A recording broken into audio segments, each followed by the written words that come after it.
ఆయన మన మీద చూపే శ్రద్ధ.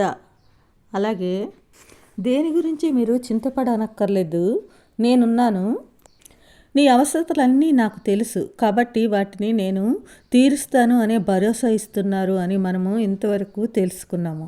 అలాగే పేతురు రాసిన పత్రిక 1వ అధ్యాయం 5, 7లో అయితే ఈ వచనాలే మనకి తెలియజేస్తున్నాయి.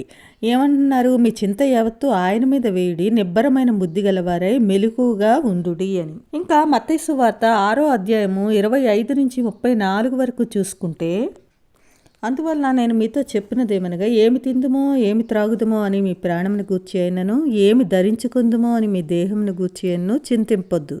ఆహారము కంటే ప్రాణమును, వస్త్రము కంటే దేహమును గొప్పవి కావా?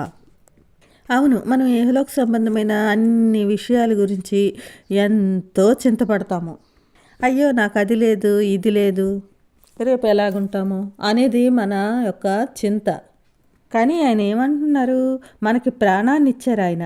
అలాంటి మనం తినే ఆహారం కంటే మన ప్రాణం చాలా గొప్పది కదా. అలాగే మనం వేసుకునే వస్త్రం కంటే దేహం ఎంతో గొప్పది కదా. ఎందుకంటే ఆ రెండు మనము దేవుని ద్వారానే పొందుకున్నాము.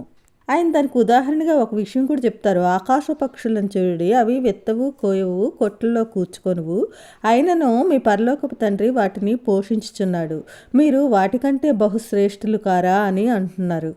కాబట్టి ఆయనకు మనపై ఎంత శ్రద్ధ ఉందో ఈ యొక్క లేఖనాలు మనకి తెలియజేస్తున్నాయి కదా. ఆయన ఈ భూలోకంలో ఉన్న మనుష్యుల మీదనే కాదు, ఆయన సృష్టించిన ప్రతి జీవి మీద శ్రద్ధ చూపిస్తూనే ఉంటారు.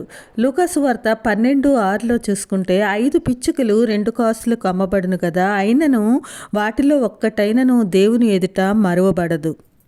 అవును, ఒక్క పిచ్చుకని కూడా ఆయన మర్చిపోయినప్పుడు మనల్ని ఆయన ఎలా మర్చిపోతారు? ఆయన దృష్టిలో మనం ఎప్పుడు ఆయన కళ్ళ ముందే ఉంటాము. కీర్తన 121:3-4లో చూసుకుంటే, నిన్ను కాపాడువాడు కునుకడు నిద్రపోడు. ఎంత బాగుంది కదండి. మన దేవుడు మన కోసం కనీసం నిద్రపోకుండా, ఎక్కడ ఆయన కనురెప్ప వేస్తే మనం ఎక్కడ ఇబ్బంది పడతామో తప్పిపోతామో అని ఆయన నిద్ర కూడా పోకుండా మన మీద శ్రద్ధ వహిస్తూ ఉన్నారు. ఎంత గొప్ప ప్రేమ వాత్సల్యత కదా. ఇక ఒకవేళ ఎప్పుడైనా మన కన్న తల్లిదండ్రులు మనల్ని విడిచి పెడతారేమో, కానీ ఆయన మనల్ని వదిలేసే ప్రసక్తే లేదు. కీర్తనలు 27:10లో మనకి లేఖనం ఇలా తెలియజేస్తుంది, నా తల్లిదండ్రులు నన్ను విడిచినను యెహోవా నన్ను చేరదీయును. ఇది దావీదు గారి కీర్తన అండి. అతను స్వయంగా అనుభవించి లిఖించిన ఈ లేఖనము.